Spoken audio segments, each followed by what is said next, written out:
औज़ुबिल्लाहिमिनश्शैतानिर्रजीम बिस्मिल्लाहिर्रहमानिर्रहीम। अस्सलाम वालेकुम। मैं हूँ मोहम्मद इदरीस अवान एडवोकेट।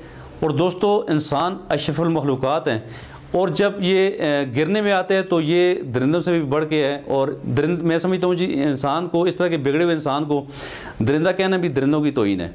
तो एक इंतहाई पुरतशद्दद वाक़या हमारे सर्कल बकोट में पेश आया है कि तकरीबन 7 दिन कबल एक मासूम बच्चा जो कि तरावीह की नमाज के लिए मस्जिद गया, जिसका नाम है अवैस ज़हूर अवान। ये मासूम बच्चा 7वीं जमात का तालिब इल्म था, जिसने 10 तरावीह पढ़ के जब मस्जिद से बाहर निकला तो आगे चंद उबाश नौजवान 2-3 जो मुलजमान कल्प्रिट्स थे वो वहाँ पे खड़े थे और उन्होंने मैं इस वजह से बच्चे पे तशद्दुद किया कि आपने 10 तरावीह क्यों पढ़ी हैं। तो दोस्तों, हमारे मज़हब में कोई ऐसी पाबंदी नहीं है। 8 तरावीह भी पढ़ी जाती हैं, 20 भी पढ़ी जाती हैं। और जब ये तरतीब तरावीह की गई थी तो इस पे हज़रत उमर फ़ारूक रज़ी अल्लाह ताला अन्हु ने बाकायदा जमात का एहतमाम किया और एक तरतीब 20 की रखी। लेकिन हमारे बहुत से हमारे मकातब फ़िक्र ऐसे भी हैं जो कि 8 तरावीह पढ़ते हैं और इसमें कोई ममारत नहीं है।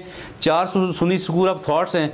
लेकिन अफसोस की बात यह है कि लोगों ने समझते हुए भी, हमारे मुसलमान भाइयों ने इन चीज़ों को फ़िरका वारियत का रंग देने के लिए, इन्होंने बिगाड़ पैदा करने के लिए ऐसी चीज़ें रखी हुई हैं कि एक चीज़ को बुनियाद बना के तशद्दुद और इस तरह के तशद्दुद का माहौल बनाया जाता है। तो बहरहाल उन उबाश नौजवानों ने उस बच्चे को इतना बेईमाना तशद्दुद किया, उसकी हड्डियाँ तोड़ दी, उसे बिल्कुल बेहोश करके वहाँ पे फेंक के वो वहाँ से भाग गए। और ये मासूम बच्चा तकरीबन 7 दिनों से ये ज़ेर इलाज था और ज़िंदगी और मौत की कश्मकश में रहने के बाद ये कल जुम्मतुल विदा को ये अपने अल्लाह से जा मिला और ये बच्चा शहीद हुआ। इस बच्चे पे बहुत बड़ा जुल्म हुआ, जिस पे पूरे न सिर्फ बकोट बल्कि पूरे हज़ारा डिवीज़न की फ़ज़ा सोगवार होगी।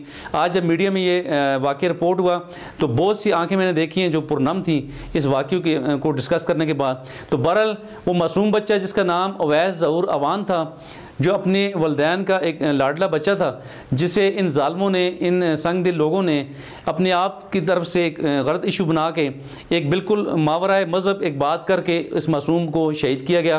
बहरहाल दीन इस्लाम जो है इस्लामती का मज़हब है और दीन इस्लाम सलामती का दर्स देता है और किसी भी जगह पे हमारा मज़हब दीन इस्लाम जो है तशद्दुद की बात नहीं करता, तशद्दुद से रोकता है, अफ़हाम व तफ़हीम की बात करता है।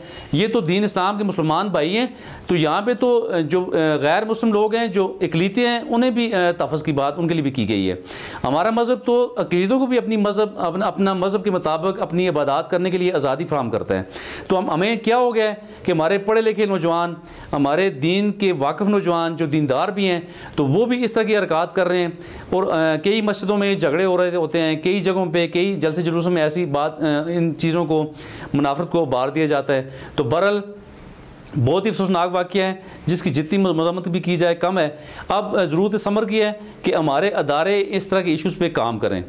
जो ये मज़कूरा केस है, इसमें जो संगदिल कल्प्रिट्स हैं वो गिरफ़्तार तो हो चुके हैं, लेकिन गिरफ़्तार होने से काम नहीं चलेगा। अब इनके ख़िलाफ़ जो है जी शफाफ तफ्तीश करते हुए लोकल पुलिस को चाहिए कि घेरा इनके ख़िलाफ़ तंग किया जाए और इस्तिग़ासा को मजबूत करके इन लोगों को कैफ़र किरदार तक पहुँचाया जाए, ताकि आइंदा इतने इनको यानी डेटर्स पैदा होने चाहिए, इनकी ऐसी सज़ा इन्हें मिलनी चाहिए, करारे वाक़ई सज़ा मिलनी चाहिए, ताकि आइंदा कोई ऐसा जुर्म करने की ज़रूरत न कर सके। और इसके अलावा हमारी ज़िला इंतज़ामिया, हमारी पुलिस, हमारे जितने भी कानून नाफिज करने वाले इदारे हैं, उन्हें चाहिए कि आइंदा के लिए इस तरह की मुनाफरत को ख़त्म करने के लिए तमाम इलाकों में काम किया जाए और हाई अलर्ट रहते हुए इस तरह के लोगों में नज़र रखी जाए जो कि मजहबी मुनाफरत फैलाते हैं, जो कि मसालक का प्रचार करते हैं, जो कि लोगों पे तशद्दुद की बात करते हैं। तो बहरहाल हमने ह्यूमन राइट्स की अगर प्रोटेक्शन की बात करनी है, अगर हमने बच्चों की प्रोटेक्शन की बात करनी है, तो फिर तमाम शहरियों को मैदान अमल में आना चाहिए और अपने बच्चों और अपनी ख़वातीन और दुखी इंसानियत की खिदमत के लिए अपने आप को पेश करना चाहिए, ताकि हम अपने मासूम बच्चों को, अपनी ख़वातीन को, अपने दुखी तबकात को हम बचा सकें। बहरहाल हमारी तमाम हमदर्दियाँ इस बच्चे के वलदैन के साथ हैं और जो मुतासरा ख़ानदान है उनके साथ हैं। और ज़ालिम को हम जो है जी किसी सूरत भी हम अलाउ नहीं करेंगे और किसी भी सूरत हम ज़ालिम के साथ खड़े नहीं होंगे। हमेशा इंशाअल्लाह हम मज़लूम के साथ खड़े रहे हैं और खड़े रहेंगे। और तमाम दोस्तों से मेरी गुजारिश है कि इस तरह के मुज़ालिम के ख़िलाफ़ बात करें, ताकि हमारे मुल्क में जो है ना जी अमन बहाल किया जा सके। बहरहाल इसी के साथ चाहूँगा इजाज़त। अस्सलाम वालेकुम जी।